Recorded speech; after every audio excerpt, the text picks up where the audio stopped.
C'était pas bien à l'époque, c'est vous qui le dites, hein, mais il y avait déjà un vice-président, la personne du professeur Salikou. Hein. Pourquoi vouloir coûte que coûte aller à un congrès pour le remplacer? Je vous dis bien vice-président. Vous savez, dans ce genre de choses, un vice-président, il avait la latitude d'organiser les instances du parti pour être le président. Une situation intérimaire ne peut pas perdurer dans la situation même que vit le Mali. Vous savez, l'URD, ça fait 1 an que les gens nous attendent. Comme je t'ai dit, nous sommes partie prenante de la transition. On ne nous entend pas. On entend d'autres, on ne nous entend pas parce que nous souffrons de cette légitimité pour prendre la parole. L'URD ne peut pas s'installer à demeure dans une vice-présidence. Le président, par intérim, mais ça n'a jamais été voté ce terme, mais le premier vice-président, chacun l'a respecté. Il a eu toutes les prérogatives. À un moment donné, il devait lui-même prendre l'initiative, soit de se faire confirmer par une conférence nationale ou par un congrès comme président du parti. Jusqu'à hier, les gens l'ont appelé à venir. S'il veut être candidat, libre à lui, il a des partisans. Une campagne démocratique devait être organisée pour qu'on remplace le président Soumaïla Cissé.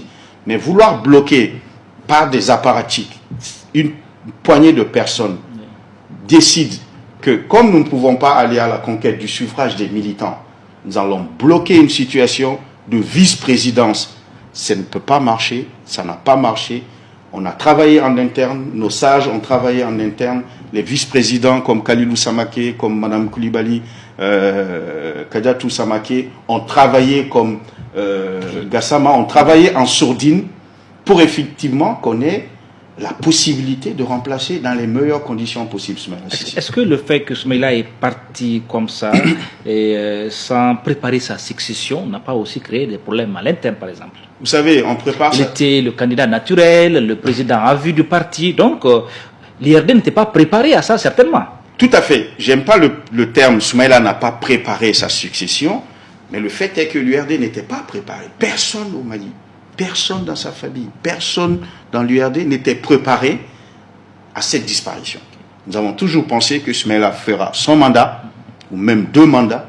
C'est à la suite de son mandat ou de 2 mandats de président qu'on songe maintenant à préparer sa succession.